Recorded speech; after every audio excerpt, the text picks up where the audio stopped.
Good evening and welcome to the Pirates Fan Forum here on DK Pittsburgh Sports Podcast Network. I'm your host, Gary Morgan. With me, as always, is a man struggling to come to grips with having to accept a kid came from nowhere and looked like a pitcher all of a sudden. My co-host and friend, Jim Stamm. How you doing, brother? Doing good, man. I've had some good games lately. That certainly makes it easier, to sit and talk about the Pirates and feel like you have something good to talk about.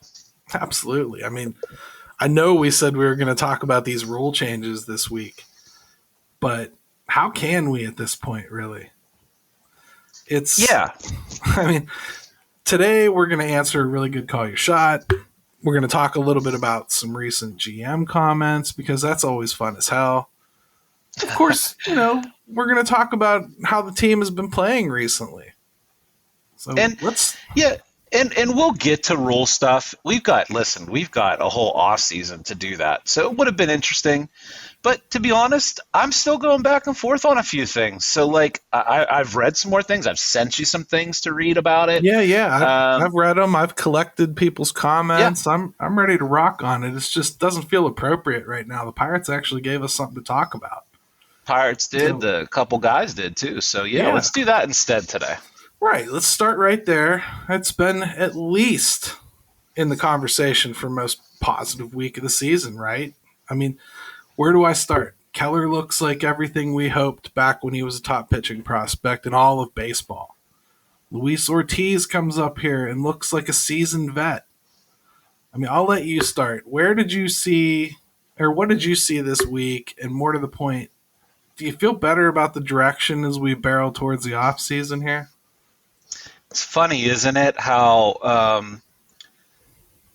game to game, week to week, the ups and downs, man. You can, and everybody does it to an extent. We all get caught up in, this season's a long season as a Pirate fan, and you can get beat down, in the span of 5, 7, 10 games, and just they weren't hitting at all. How many times does that happen? But it just happened recently. And then all of a sudden we get some pitching and they're younger guys, except for Keller, who even that is, hey, he's turned the corner. I said that the other day. I'm like, I think you can just safely say it. He's turned the corner. Yeah. We literally had a show titled, "Is It Time to Trust Mitch Keller?" months ago, bro. Right. Yeah. Here we are. I think the question has been answered at this point. Yeah, I think we can start to believe this is real. It's been too many starts in a row. You look at his last 20 starts even. I mean, the ERA is down. He's not having some of the walks issues. He's not just going out there and frustrating the hell out of you. Just about got his ERA under 4 now. Just about. I'm almost always giving you 5-6 innings now, and looking good while doing it. So it's funny how they have allowed him to almost look stronger as the season's gone on, whereas everyone else they're kind of backing off of. It makes you wonder what the thinking is on that, because he's up above his innings pitched as well. He is. They seem to just be like, sure, have at it, Mitch. Even after that day where he clearly his velocity was down, they said he had the tired shoulder. Yep. And I thought right then they would be careful, because I thought, he's been almost of all the negatives that we've had about Keller, is the one thing is he's been remarkably healthy and durable. So except for 2020, I think he got nicked up a little bit. But yeah. So in the grand scheme of pitching prospects, he's been pretty healthy, right? Right. But yeah, it's just one of those things where then Oviedo has a real good start this past week, and then my goodness, Luis Ortiz. What do you want to say about that kid? I mean, I was blown away, and I so many times want to tell people slow down or slow down with all these young guys. I can't with him. What I saw was fantastic. He looked great. I think it's important when you line that start from Ortiz up next to, a phenomenal introductory start last year from Max Kranick. He went, I think it was 5 no-hit innings in his debut. And, everybody was freaking out that he was getting sent back down and all that. Same Right. as this one. But Max Kranick, for some reason, it didn't look like what Ortiz did last night, the other night. Like, that was different. That wasn't like they have never seen this kid before, so they couldn't hit him. I felt like they could have seen this kid before and still not hit him. I mean, he was that kind of good. It was, Gary, it was different. We're talking velocity up, average fastball at 99, hitting 100 in the sixth. I think he struck out 6. I mean, his slider was ridiculous. He just looked. I mean, you want to talk about a fast riser through the system. I mean, this is a kid that was, single A last year. Single A this year. Yeah, started in single A, still was. I told somebody on Twitter because they said I missed it. What did I miss? I go, well, if you missed it, I would encourage you to go find it and watch it. It was different. Yeah, and, it wasn't a stat line. You had to see it. It was different than what you see now. And again, I'm not trying to make it out like this is Roger Clemens and he'll be here in April doing this next year. I do think there's still some things for that kid to work on legitimately. Sure. It's also important to remember this is the Cincinnati Reds lineup, pretty awful. That doesn't mean that you're taking away from anything there again. No. The way that kid was throwing the ball, I don't care what lineup he was facing, he was going to be successful in that. Right. That's how good he looked. Hey, and as crappy as that Reds lineup was and has looked at times this year, they still play in a shoebox. The ball flies there, and he was not having any trouble with anything of that either. So, Oviedo, hey, look, 10 starts, 10 innings, 3 starts. He's only given up 4 hits in 10 innings. Now he's walked 10, but there's something to look at there. It was encouraging in his last start too. Sure. The strikeout stuff is there. The walk stuff is still there, unfortunately. It did crop up in the 4th inning, and he walked a couple guys back to back after he had just been absolutely cruising. To his credit, he pulled it back together, and stopped it, and kept it together and finished strong. That's encouraging too. You want to see these guys start to learn how to fight out of the problems they create for themselves. And sure, I really have liked what I've seen from him too. I'm still not 100% convinced he's a starter, but he has enough pitches. It's just I haven't seen the length from him because he wastes so many pitches every at bat. Yeah. He goes through stretches where he's just the pitch count starts climbing on you, and clearly they would have to get that out of him. But for something that they wanted to try with him, there's been encouraging signs. So after you've got Roanzi and you've got Keller right now, it feels good to see a couple other guys step up and maybe provide some solutions, hopefully.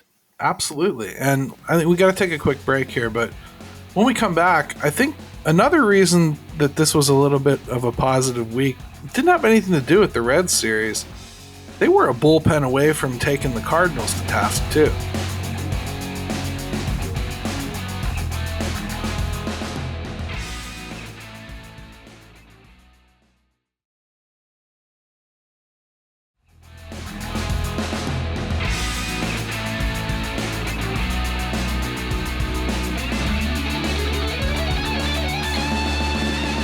We're back to the Pirates Fan Forum here on DK Pittsburgh Sports Podcast Network. Jim and Gary with you.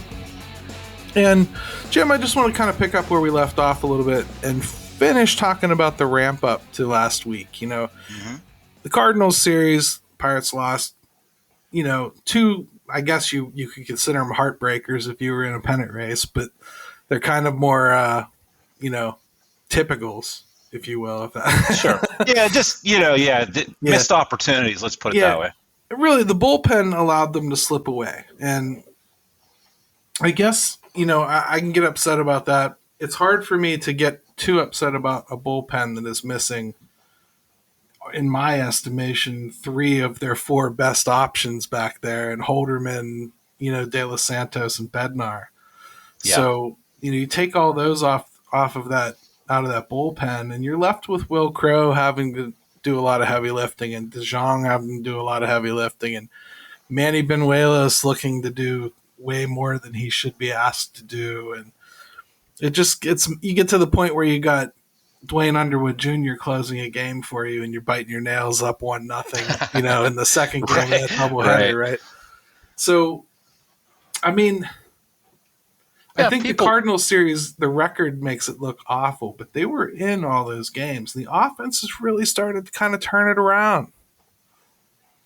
Yeah, and I think people too. Yeah, it's just easy. It's almost easy to forget about Holderman at this point. Right, he didn't have him all that long. So yeah, and we're used to not having Bednar, so you take those guys out, and De Los Santos was coming on. So yeah, I mean, what bullpen wouldn't be shaky if you took guys like that out of it? Sure. Offensively, hey, I mean, considering the recent rough stretch they went through, it's just incredible how different the lineup starts to look when you get guys like Cruz and Castro doing something along with Reynolds and Hayes, even contributing anything from like Hayes had a real good series in Cincinnati. So he did, yeah. So just being a hitter, forget driving in runs and all that stuff. Just get him back to being a hitter. Yeah. He was pulling balls, which I really like. He pulled his home run. He pulled his RBI single the other day. Yeah. That's good to see from Brian Hayes. It's not something you want him to do all the time, but you love him being able to show that he can do both because he's got to. He has to. Yeah. And, he was taking so many balls right on the inside corner for strikes all season long. And it's really good to see him turn around and rip a couple of them because that's what you got to do to stop that. I was just going to say that. I mean, if you can't show the ability, you know how this league works. They'll just continue to pound you inside there and forget it. Yeah, for the most part, too, Jim. I think we've seen Derek Shelton start to kind of chill on shuffling the lineup constantly, too. There's been a pretty consistent mix of players. There's been a pretty consistent mix of guys who are considered bench roles right now. And you're getting the 1 through 4 or 5 pretty consistent in there. It's been locked in. He's letting them gel a little bit. And you can tell it's paying dividends. Yeah, well, we have talked about that a lot on this show, which is I think players appreciate you not tinkering with lineups a lot. So, yeah, I mean, Cruz in the leadoff spot, be really interesting. He's almost going to be too effective as a run producer to leave there. But man, he changes things up there when he's hitting, doesn't he? Yeah, I think for now it's the best place for him for reasons beyond winning a baseball game. I'm more about trying to get that kid as many at-bats as you possibly can this year. So that's why I wanted him there. Definitely. On top of that, he's actually good at it. It does force him to see more pitches and everything. I still think moving him down to like 2 and having a more traditional leadoff type guy would be a good move. But if they leave him up there, I'm not going to cry about it. Well, let's be honest. He's the type of guy that is so talented that if he remotely even gets consistently productive, he can hit anywhere. I mean, he really could. I mean, you could hit him first, second, third, fourth. Sure. He's that talented when he's on. So, Yeah, and then, hey, come on, let's talk about Rodolfo Castro, right? I mean, Rodolfo man, Castro has been killing it, and it's really nice having those two switch hitters back to back right there at 2 and 3 in the lineup, isn't it? I mean, it makes everything fall together. You can't cheat on Cruz because you got Reynolds right there. It's something I noticed in the game where they're starting against a lefty. They drop Cruz all the way down to seventh in the lineup. He's got nobody protecting him. And, to me, against a tough lefty, well, that's when I want him to have protection more than ever. right? So I get in a way they're trying to protect him by dropping him from the leadoff spot. But in a way, you're kind of dooming him too. He's not going to get anything with Tyler Heineman batting behind him. No, and some people are so they think lineup protection's a myth. I don't buy into that at all. I think pitchers constantly look at who's in the lineup and how you're going to pitch one guy based on how you might pitch the next guy. The best defense to that narrative, because I hear that narrative a lot. I mostly hear that narrative from media members because I've never heard it from a player. I've never heard it from an ex-player. I've never heard it from a current player. I've never heard it from a pitcher or a hitter. It matters to everybody. And it matters to everybody that matters. I just can't see how you can pretend that that it's not a thing. I mean, I understand, numerically where you hit in an order doesn't matter all that much from your percentages, but yeah, I think it was Madison Bumgarner that it was even like, of course I pay attention to the lineup. Of course. Right. How else would I pitch it? I'm not just focused on solely on I'm getting through lineups 1, 2, and 3 times. I have to think about that stuff. Absolutely. And to me, it's foolhardy. But we've seen, I think Castro and Cruz have combined on some pretty nice plays in the middle infield too. So that, they're really starting to look like mature options, aren't they? I mean, like you're almost feeling like second base almost has to be Castro in the lead for it, right? I mean, I posed that question the other day. I was like, how's everyone feeling about it? And then, of course, he went out and hit a couple more home runs after that. Right, yeah. But even defensively, like you said, I think like you start thinking of those two guys and the amount of ground that they can cover. I mean, Cruz and Castro at second and short. And you just start feeling pretty good about that from both an offensive and defensive production standpoint, don't you? Absolutely. I mean, and to me, first base is like your biggest question mark. And when you look at Chavis's numbers, it's kind of hard to believe that we've complained about that position as much as we have. He's not prototypical, but he plays it pretty well. His defensive metrics are actually pretty decent. And he's hitting. He's hitting righties too now a little bit. Yeah. It's funny, he struck out 3 times against a lefty the other day, which I said you kind of can't have. But overall, he's been okay. He's hit some home runs. He's earned another shot next year, I'd say, at least to be part of the team.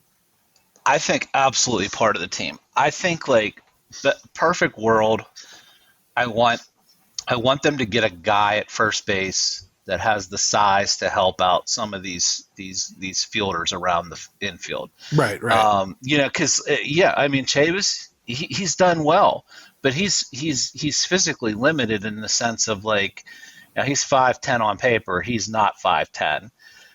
You get a 6'2", 6'3" guy over there, Hayes, Cruz, Castro, you get a foot more wingspan reach over there. It helps over the course of 162 games. Help your fielders out. He's not prototypical. I think he belongs on the team. I'd love to see him go back and be like, first of all, if he's a lefty, you put him in the lineup. Or if there's a lefty on the mound, you put him in the lineup. And let him go back to being kind of like a super utility guy instead of. But that's only if they can find someone to play first base Yeah, out and there. looking at the free agent market, it's not real It's thin. promising. It's And thin. maybe you could swing a trade, but maybe it's also not mission critical.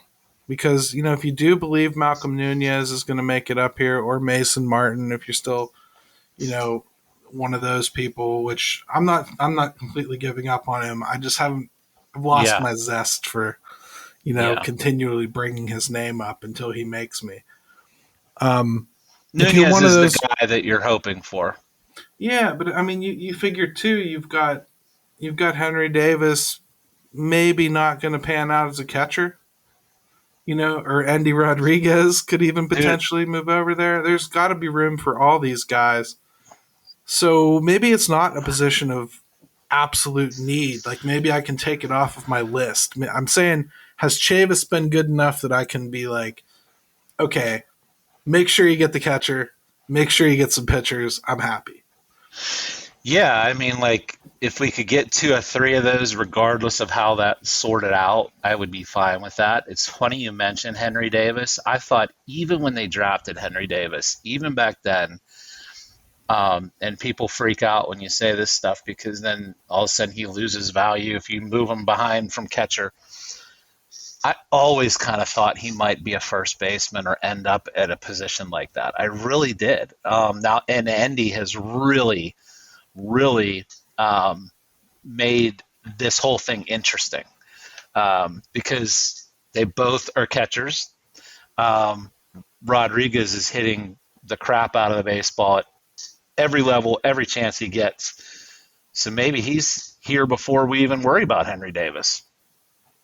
They could both be here next year, legitimately. Mm-hmm. So, and if that's the case, you're not going to have them both as a starting catcher. Yeah, yeah. So now Andy gives you a lot more flexibility. He can even go out to the outfield, but you figure you start thinking about like with the DH, you've got to start thinking about a mix of bats. You've got to find ways to get at bats for these guys, and maybe a free agent at first base isn't the way I would go. And it's something I've kind of changed my opinion on. I haven't even 100% convinced myself of, but that's where I'm at right now. I think Chavis has given that to the Pirates, if you ask me. A little bit of leash.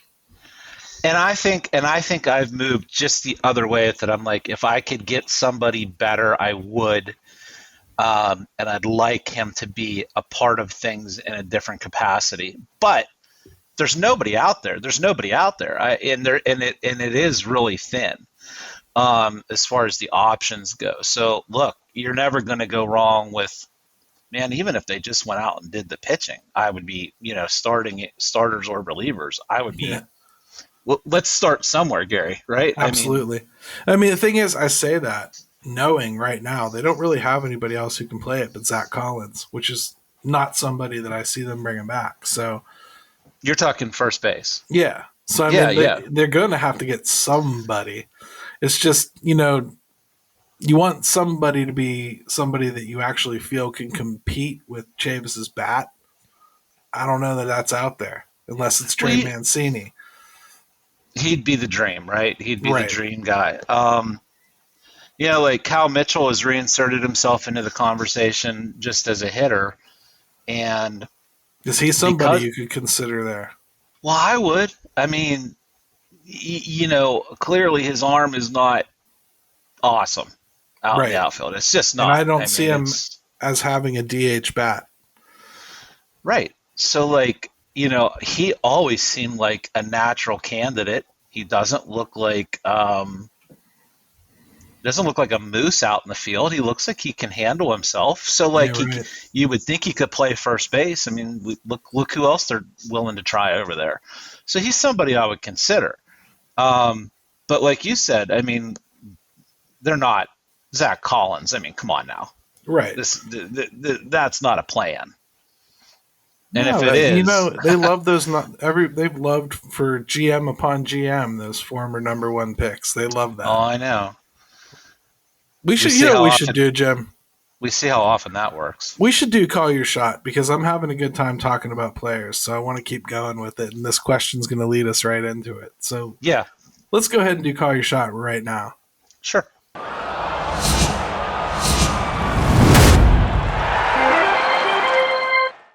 It's from our buddy Jason in Slippery Rock.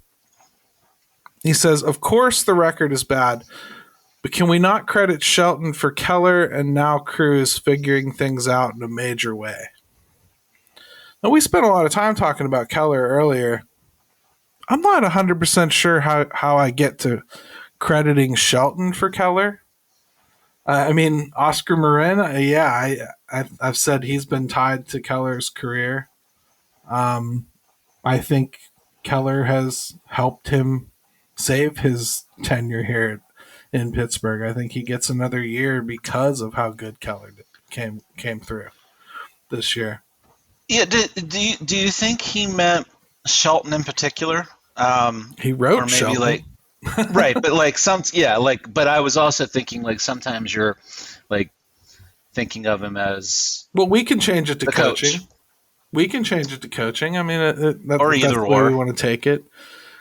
I think I wouldn't credit any one person in any system for anything really. Like honestly, the implementation of the two-seamer was from Justin Message in the bullpen with Keller.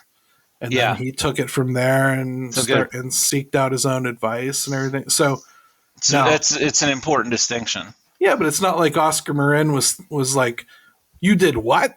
You know, I mean, obviously he talked to him about it as well. So it's a team effort. Oh, you collaborate. Yeah. I mean, it's what's going on. But I doubt they went and cleared that with Shelton. Like, hey, are you okay if we teach Keller a sinker? They don't no, like anytime you're a manager, I mean, that's what they're paying you to do.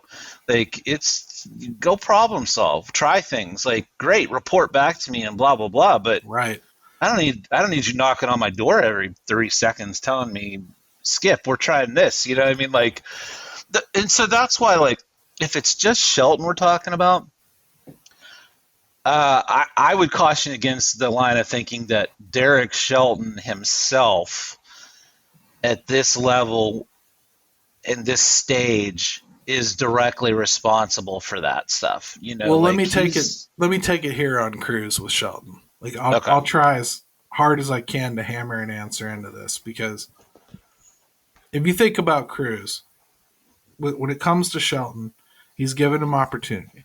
He's given him more at bats by having him hit up at the top of the lineup. He's made a good decision there. He's not really gone through like extensive benching, no matter how bad he was for stretches. You know, they kept letting him see pitches. They've kind of let him work through a lot of his fielding issues to the point where I think I've seen a little bit of a change in the way he's delivering the ball to first base. Doesn't seem to be uncorking that hard throw every single time now. I've liked that improvement. They allowed him, and this is something that would have to come through Shelton, they allowed O'Neal Cruz to bring in his own personal batting coach that he works with in the winter to come up and help him. And I think it's helped. So yeah, so what you're saying is like he's making good decisions for him. But as far as like any kind of like day-to-day instruction type stuff, that's not what we're talking about. Sure. Just like I don't think Coach Tomlin is telling Devin Bush to, you know, count 3 before he rushes. You know, I don't think that when you're the overseer, you're doing that kind of in-depth stuff. But I'm talking like big picture stuff here. Mm-hmm. Checking the ego at the door and letting him bring in his own coach. Great. Batting him leadoff to get him more at-bats and get him some protection in the lineup. Great. Mm-hmm. You know, showing him you got faith in him even when he's struggling. Great. I'm happy with the overseeing of his development at the major league level, and that's as far as I can go personally.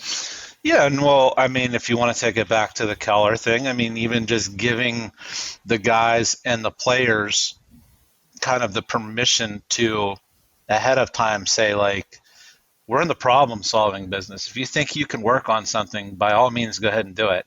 You know, you don't have to seek out permission for everything.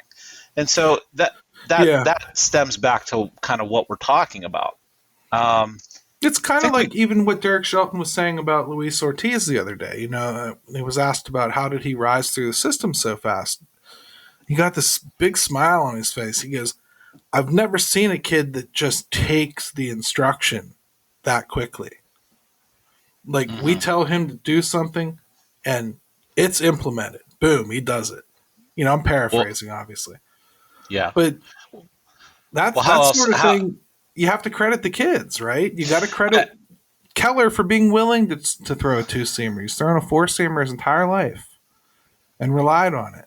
yeah, And he's not only bought into it and tried it and added it to his box, there's nights where he'll throw the four seamer if that's what the game plan calls for. He'll throw the two seamer if that's what the game plan calls for. yeah. He's doing what he's asked. He's made himself hard to scout. Sometimes I think we, and I say we, I mean people, fans in general. To me, I think we look, coaching and instruction is super important. Development is super important. But sometimes at the end of the day, it comes down to, is a kid talented enough? Is he teachable?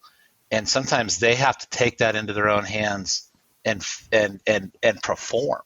And that's what you saw with Luis Ortiz. I mean, there's no way you make it from where he was last year to what we saw the other night without a guy just taking the ball and performing at some point. At some Absolutely. point, it comes down to the players, is what I'm saying. Absolutely. Um, yeah, and That one of the said, I don't think we take credit away no, from Shelton either here. I mean, like, I think at the end of the year, we can look back and we can say, I think there's some things Derek Shelton did okay. I really like the sign I'm seeing for the last few weeks here of leaving the lineup alone. It gives me a little bit of hope that once he has more players that he feels good about, the lineup's going to become more consistent. I think moving into next year, if I see that early on, I'm going to feel a lot less like it's a constant audition.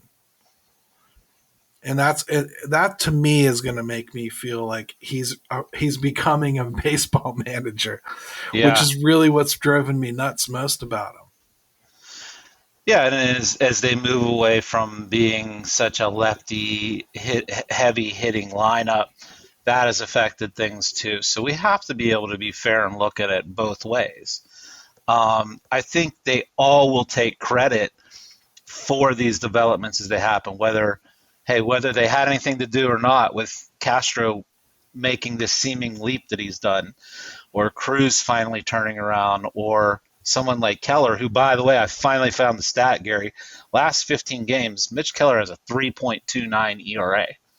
I mean, Yeah, last 15 starts, man. Like, and it goes beyond that. It's just what I could pull up quickly. You know, this is to their credit, and I think that you can't just pick out the negative with these guys all the time. They've been so hammered about development that you do have to stop and at least say, well, you know what? It happens under their watch. They yeah, do get right. some credit for it. Absolutely, you have to. And I think overall, first, really good question from Jason. I like that. And it was a good conversation. It's so hard for me to just go, yeah, that guy gets credit for that, or this guy gets credit for this. Hmm. I really do look at it more as a developmental win. The things that I want to judge an in game manager on, again, I can't feel confident until I see that lineup consistent next year. And I see what he does with a real bullpen. Because what am I going to say about the way he's managing this bullpen right now? Yeah. Like, am I gonna get mad that he used Underwood to close? No, there was nobody there, and they let Crow. Crow had to go 50 pitches the day before. So I don't I don't see it. I mean, they're fortunate with that bullpen to have won 4 games in a row against anybody. Crow looks like his right arm is like 4 inches longer now than it was before the season started. It's dragging. Like, He like, doesn't so look the same. Yeah, no, no. he doesn't. And that's the byproduct of some of what they've, had to do. But yeah, back to what you're saying is like it's much more about these game-to-game decisions that Shelton can make and how he puts guys in a position to either succeed or not, that he has way more effect on than anything coming from like the instructional side of things. I mean, just take, like, for example, right now, he's still got some scraps on his roster right now. He does. He's still got Greg Allen. He's still got, some other guys like that. Ben Gamble, even to a certain degree, you kind of don't want to see a whole bunch of at-bats from him right now. So you're seeing less of them. If he had done that same thing with the scrap that he had earlier in the season, like Josh Van Meter, I don't think people complain about him being on the roster nearly as much as they did. Right. It's little things like that. Like, we understand it isn't your fault he's there. And maybe, like, I'm smart enough to know Ben Cherington's telling him to use him. But that's the kind of stuff I don't want to see next year. If you're forced to emergency get a Yu Chang, that don't mean he has to play. Sure. Which, by the way, Yu Chang is now on the Red Sox, I think, last I saw. So, I mean, that has changed from his Tampa Bay Rays days there that didn't last too long. But you just made me think of something. You mentioned next year with Shelton. I think next year for me is really truly going to be the first time I can honestly start to judge him. Like, truly judge him and feel like I can be fair about it. I don't know that I've been able to do that completely. You know what's funny, Jim? We're going to spend the whole last segment kind of ripping into the GM and some of his comments, so we might as well get started now. That very sentiment you just expressed, I don't know how anybody could have a different one. It's impossible to judge him until next year. So how am I, the GM, intentionally taking that dude to his lame duck year before he has a chance to show me what he is as a coach? Well, maybe we should have Ben Cherington say a few things about things in general. What do you think? It sounds fun. Let's absolutely do that. Let's take another quick break.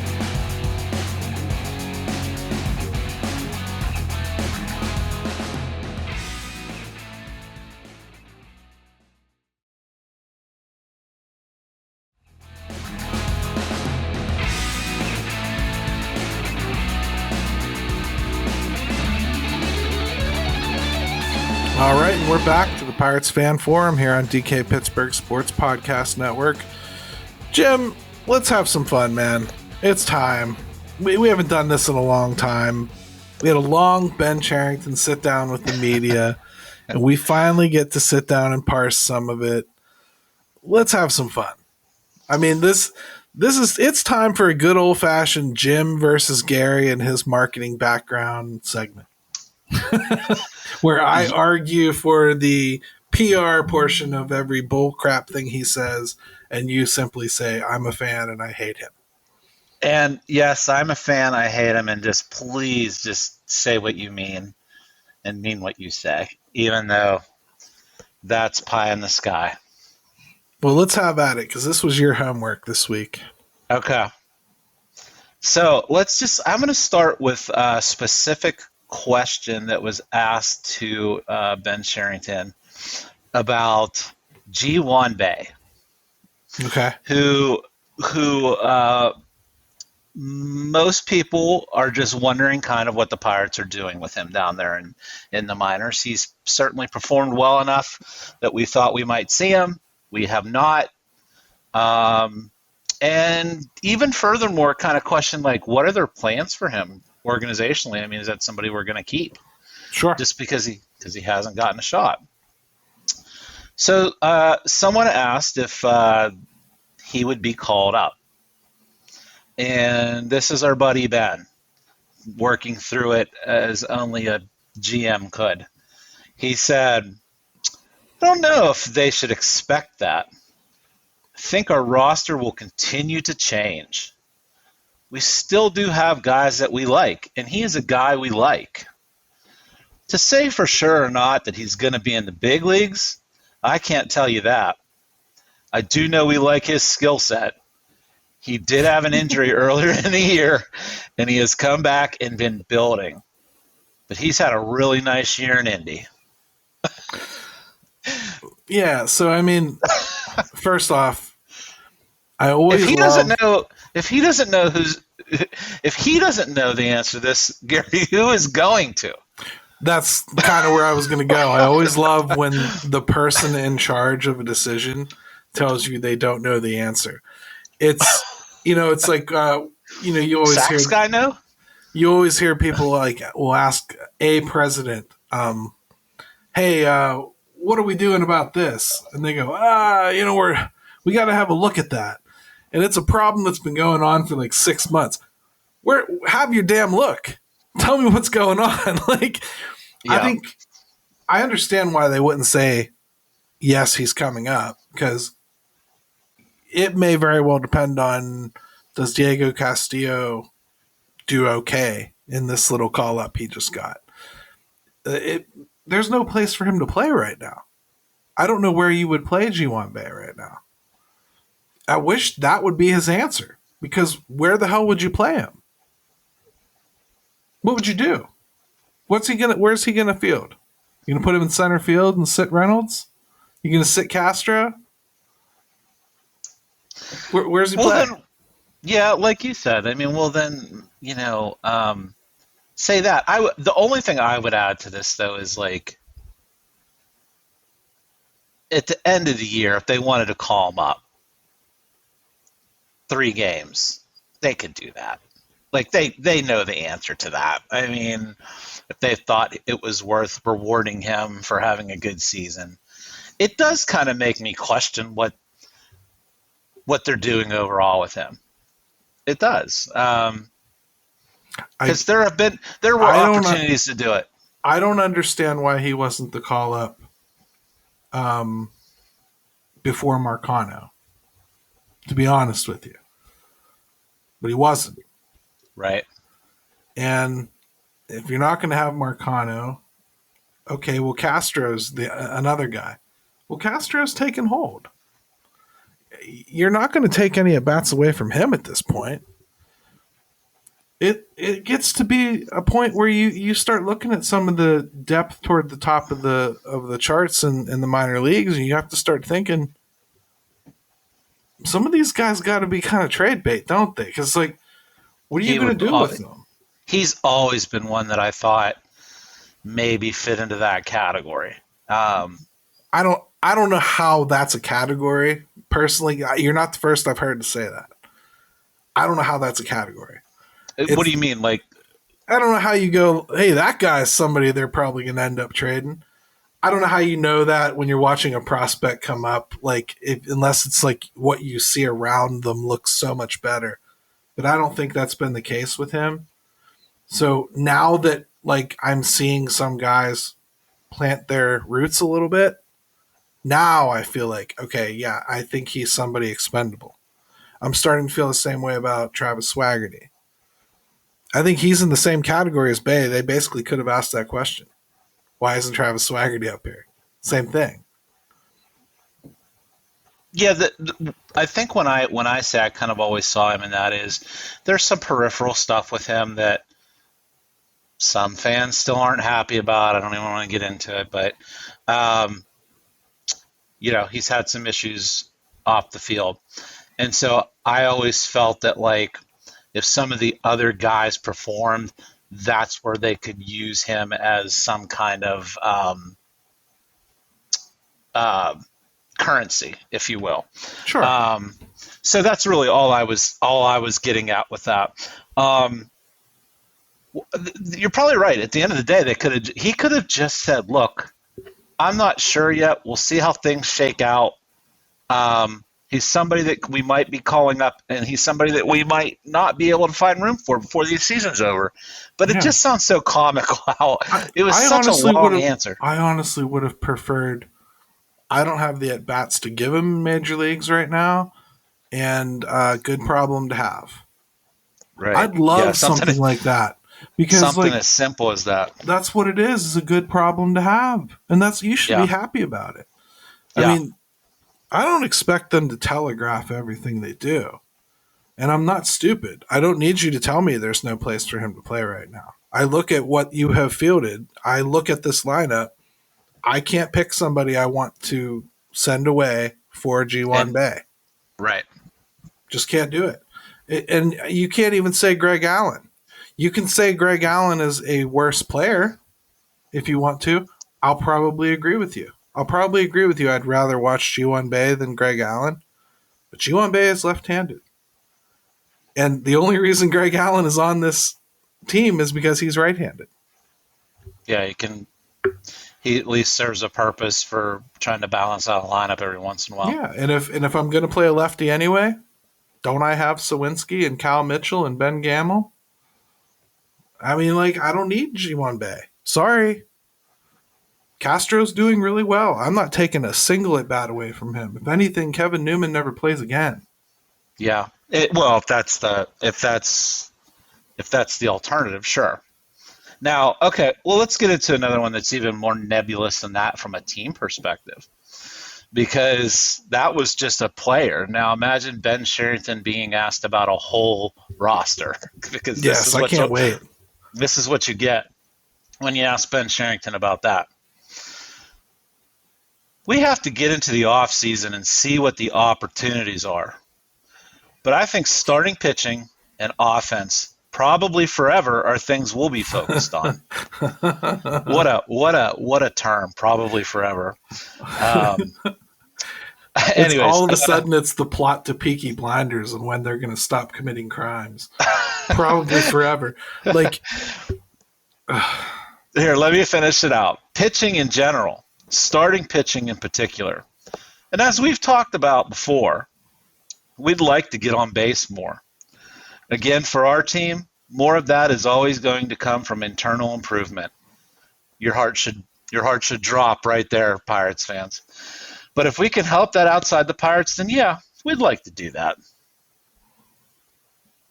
I hate probably forever. That's the weirdest thing I've ever heard. It is. He's right. A masterclass. He's right. You'll always need pitching. Every team, every year, is in the market for more pitching. So he's absolutely right. As far as the internal improvement thing, I mean, Jim, you may not like it, but that's where we are. That's where we are with this team right now. That's where do you not see that? Around the diamond, where do you not see that? Catcher. Listen, I don't care if some or most of it comes from there, but they gotta at some point we'll have to go outside to get the rest of it. Sure, but he was asked about next year specifically.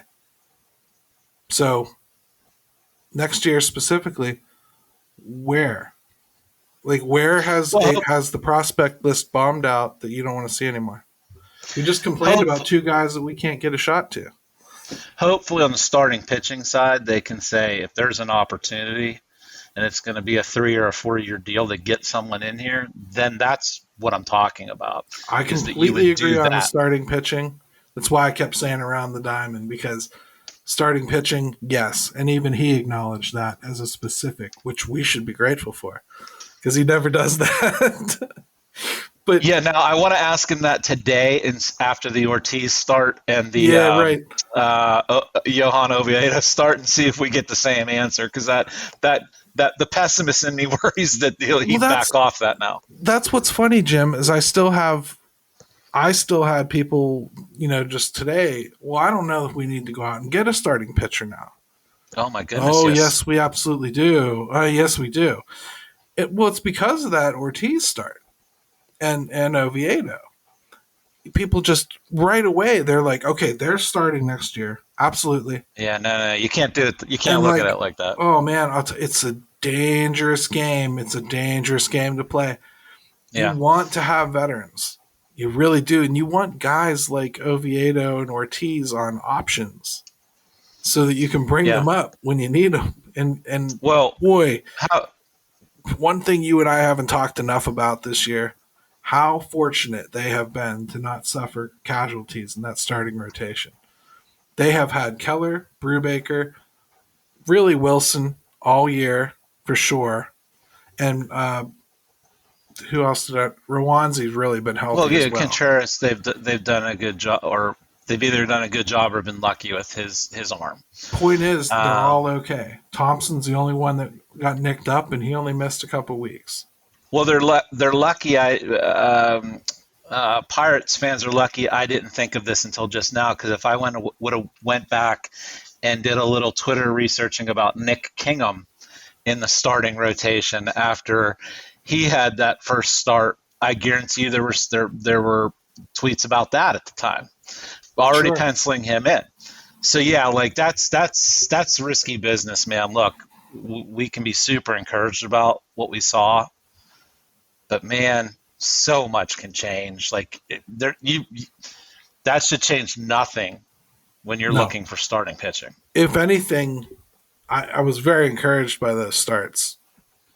But in a way, I'm in the back of my head going like, I really hope he doesn't think that this changes that he needs to get starting pitching, because you have to. Like, if you really want improvement next year and you think that this lineup is going to carry some water for you, you got to. You have got to fortify that pitching. You have to do it, and they got to do it with veterans. I'm sorry. They have to. Well, yeah, it's gonna have to be. It's gonna have to be a veteran. And what you're looking for, at least when I say you, I mean me, is let's step it up from the Jose Quintanas of the world into something that isn't as much of a flyer, if you will. Like Right. that you're just hoping, someone stays healthy and bounces back. You need a little bit more of a sure thing. Absolutely. So what In else my do we got opinion. here? Did he say more nonsense besides forever, probably? Okay, so this is Which an was interesting one. ridiculous still. Forever, probably. It's elite phrasing from a Pirates GM. Elite. Neil Huntington somewhere read that and jotted it down in case he ever can use it. But okay, well, this was an interesting one because maybe this one isn't as crazy and as vague. Maybe there's a reason for this one. So he was asked about again, like some of the rule changes and things, and how those things are going to affect what they do. Yeah. And this is what he said. He goes, "The truth is, I don't know what those are yet," meaning some of the specifics. "We're still digging into that and trying to predict what changes that will bring, and from that, how we would make a particular player or skill more valuable or less valuable. It may be that we have to get into it and see what the game is telling us before we know for sure. The answer is probably yes, that it will change something about how we select or train players. I can't tell you today what that's going to be, though." I don't even know where to start with that. There's a lot of words to basically say you don't know. I get it. The longer it takes you to answer a question, the less questions they ask, right? But Or maybe they forget what they asked and you can just move on. absolutely. I mean, as far as the rule changes go, well, I thought the point of doing these trial balloons in the minors was to kind of have an idea of what it was going to change in the game. So he should have a little bit of data on it. I've already seen some data posted for how the length of games changed and how many times pitchers were actually called for balks for violating the pitch clock, and Yeah. so Well, and the base sizes have changed certain things. I think there's been data out there already on that, so he should have that. yeah. In other words, he's just not going to tell you. I mean, but on I what can't see it they think changing they how know. you would select players, though. Like, I mean, like, I would. Yeah, I agree with you. Or train players. Maybe as far as the pulling of the shift thing. Maybe you would work on different things. let me But ask you something about. I know we're not going to talk about these rule changes, Jim, but wouldn't it be an absolute shit in the cut of Major League Baseball if now that they've instituted some kind of a limitation on shifts, guys decided to start hitting like Tony Gwynn again? it would be perfect. It would be It would be. absolutely great. And you think about the incentives they've just built into the possible running game on the base paths. Mm-hmm. And all of a sudden, there's a little bit more benefit to being a singles hitter, isn't there? If you're fast. Sure. Tell me they're limiting pickoffs. Tell me that's not going to appeal to some people. Yeah. Because you're going to turn singles into doubles more often than not if you're halfway decent at stealing bases. So, I mean, it does. In fairness to what Cherington is saying, is there are things we're just not sure about yet. Like, sure, you talk about like the speed of the game and maybe what those guys can do. You know, if you've expanded the bases 3 inches, and then you limit pickoffs, and like you said about hitting the opposite way, what does that do? Well, let me throw it to somebody else. If you're a team right now and you're thinking about a Joey Gallo, what are you willing to bet on him that this shift is going, the banning of the shift is going to resurrect his career? You know, right? Because he seems to be the poster boy for some of this stuff and just hitting into the shift all the time. So there are questions. With all that base stealing, though, and all that speed and slap hitting incentivizing that could come, to circle back, maybe it changes the way G1 Base thought about. Because he is that exact kind of player that could exploit a lot of those rules. Right. It really benefits his game. Yeah. Sure. I mean, you think about, if he has an on-base percentage of, in the 350s even, and he's your leadoff hitter, and you have Cruz hitting second, that's going to start out a lot of games 2-0. You know what Hopefully. I mean? Hopefully. Well, you know what I mean, though. Like, yeah. That's the kind of things that could change with the game with these rules. I don't blame Ben Cherington for not knowing those. I wish I could make more fun of him because that's what this was about. But that last I wanted to be fair. I wanted to be fair and put that one in there because it did. There was something to that. Now we can, if we've got time for one more. Sure, we have time for one more. Yeah, and this one is kind of what we were teasing with Shelton and just kind of how they're viewing things, big picture, but here we are with Shelton going into the last year of his deal.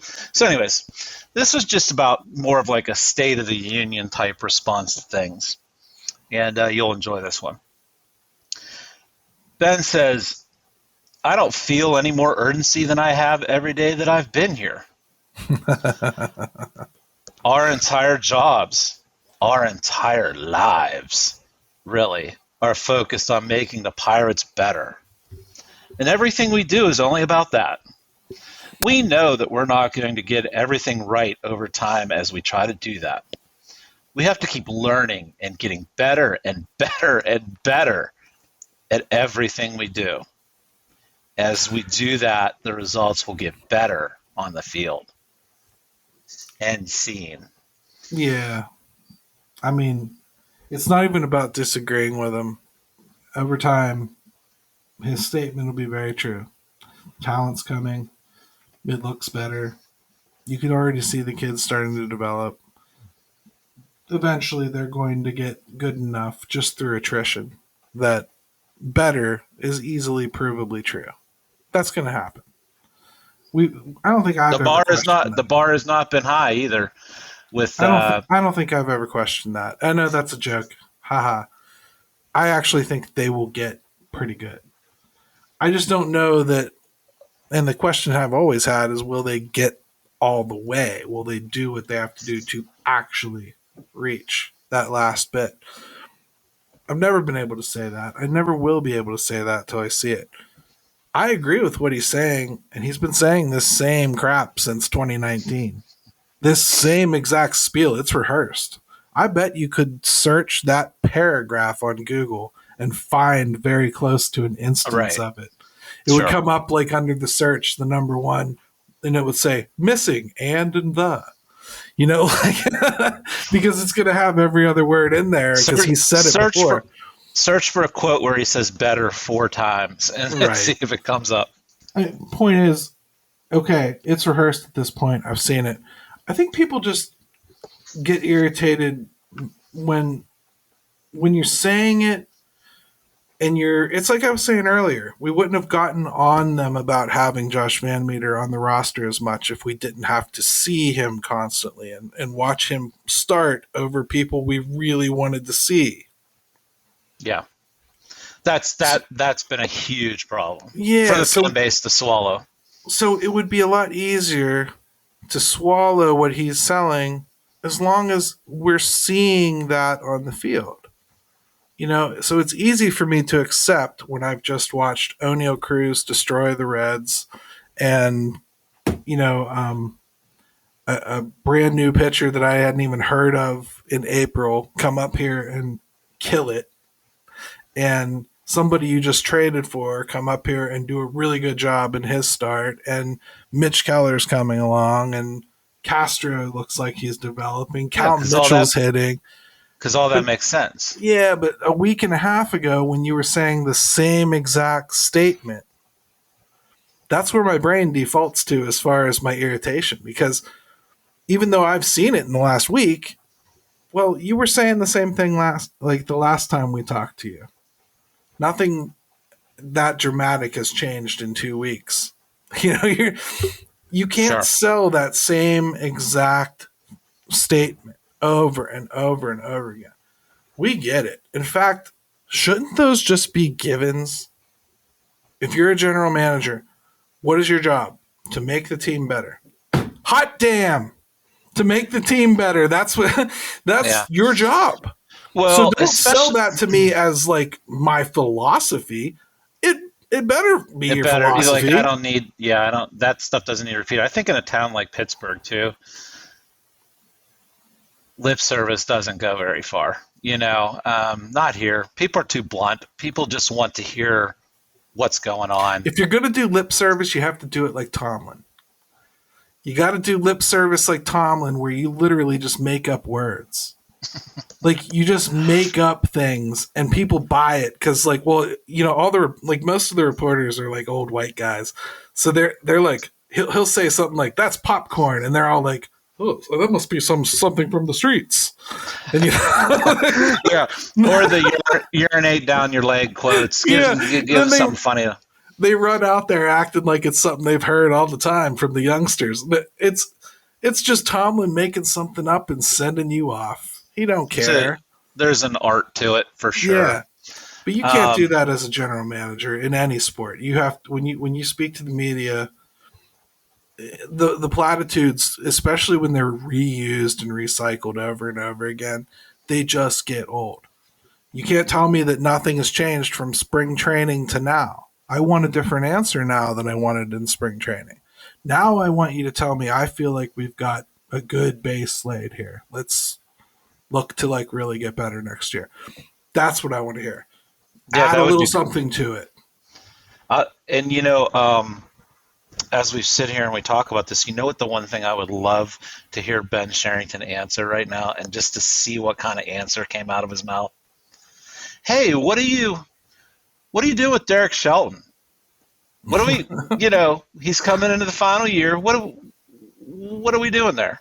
And just see what comes out, because he doesn't want to speak on that right now. There's no way he'll avoid it next year. No way.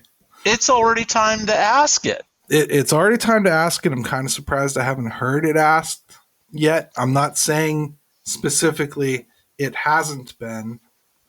I haven't heard it asked yet. Yeah, I haven't either. I mean, sure, it could have been. So I would like to see it asked. If it hasn't been, it will be this spring. It has to. Well, there's no way he embarks on a lame duck season without somebody asking about it.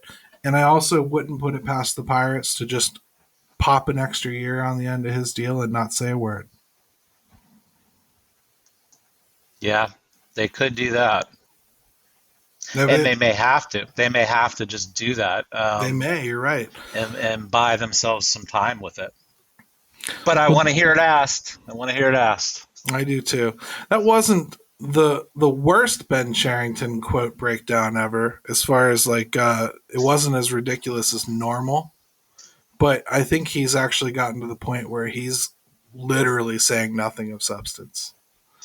And it's hard to even break that down at some point. We'll probably forever be doing these breakdowns of his quotes. So, or was it forever? Probably. Well, Jeez, I don't know. It's so interchangeable. I really love the use of forever. Probably.